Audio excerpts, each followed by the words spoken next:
Model और अभिनेत्री तुषार शर्मा मौत मामले में बड़ा कानूनी घटनाक्रम सामने आया है। मध्य प्रदेश हाईकोर्ट ने इस केस में आरोपी बनाई गई न्यायाधीश गिरिबाला सिंह को मिली अग्रिम जमानत रद्द कर दी है।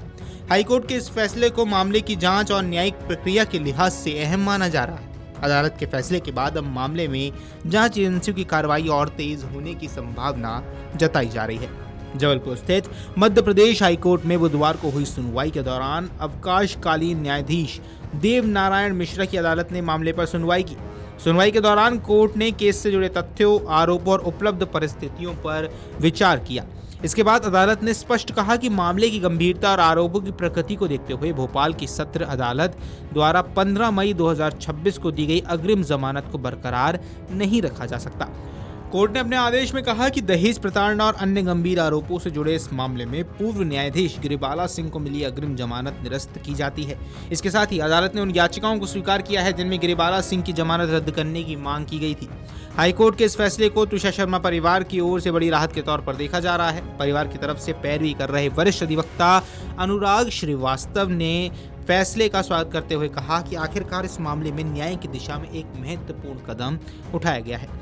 उन्होंने कहा कि गिरिबाला सिंह करीब 36 वर्षों तक न्यायिक सेवा का हिस्सा रही हैं और कानून की बारीकियों को भलीभांति समझती हैं। ऐसे में उनसे अपेक्षा की जाती है कि वे कानून के प्रति सम्मान दिखाए, जांच एजेंसियों के समक्ष आत्मसमर्पण करें और जांच में पूरा सहयोग दें। अनुराग ने यह भी कहा कि तुषार शर्मा का परिवार शुरुआत से ही निष्पक्ष जांच और न्याय की मांग कर रहा है। उनका कहना था कि अदालत के इस फैसले से परिवार को यह भरोसा मिला है कि कानून के सामने सभी बराबर है और न्यायिक प्रक्रिया अपने काम कर रही है। इसी बीच मामले की जांच कर रही सीबीआई ने भी अपनी कार्रवाई तेज की है। इससे पहले भोपाल की एक अदालत ने तुषार शर्मा के पति समर्थ सिंह को सीबीआई हिरासत में भेजने का आदेश दिया था। अदालत के इस आदेश के बाद सीबीआई की टीम समर्थ सिंह को अपने साथ लेकर आगे की जांच में जुट गई।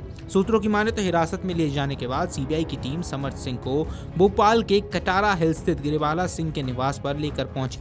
वहां जांच अधिकारियों ने मामले से जुड़े कई पहलुओं की पड़ताल की और घटनाक्रम से संबंधित जानकारियां जुटाने की कोशिश भी की है। अब माना जा रहा है कि सीबीआई इस मामले में घटनास्थल, पारिवारिक परिस्थितियों, कथित विवादों और आरोपों से जुड़े हर पहलू को विस्तार से खंगाल रही है। जांच एजेंसियां अब ये समझने की कोशिश कर रही हैं कि तुषार शर्मा की मौत से पहले क्या परिस्थितियां बनी थी और आरोपों में कितनी यहां सच्चाई है। गौरतलब है कि पूर्व मॉडल और अभिनेत्री तुषार शर्मा की मौत ने पूरे मामले को राष्ट्रीय स्तर पर चर्चा का विषय बनाया है। 12 मई को वे भोपाल स्थित अपने ससुराल में फांसी के फंदे से लटकी हुई मिली थी। इस घटना के सामने आने के बाद परिवार और करीबियों ने गंभीर सवाल उठाए थे। तुषार शर्मा की मौत के बाद मामला तेजी से सुर्खियों में आया है और निष्पक्ष जांच की मांग उठने लगी है। इसी के बाद जांच की जिम्मेदारी सीबीआई को सौंप दी गई थी। केंद्रीय एजेंसी ने सोमवार को आधिकारिक तौर पर इस मामले की जांच अपने हाथ पर ली थी। जांच हाथ में लेने के बाद सीबीआई ने मध्य प्रदेश पुलिस द्वारा दर्ज की गई एफआईआर को दोबारा दर्ज किया और जांच प्रक्रिया शुरू की गई। इस एफआईआर में तुषार शर्मा के पति समर सिंह और उनकी सास पूर्व न्यायाधीश गिरिबाला सिंह को आरोपी बनाया गया है। मामले में दहेज प्रताड़ना सहित अन्य गंभीर आरोप लगाए गए हैं।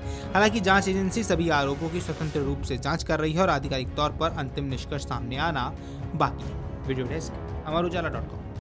अगर आप ये वीडियो YouTube पर देख रहे हैं तो हमारे चैनल को सब्सक्राइब कर बेल आइकन दबाएं और Facebook पर देख रहे हैं तो हमारे पेज को लाइक करें।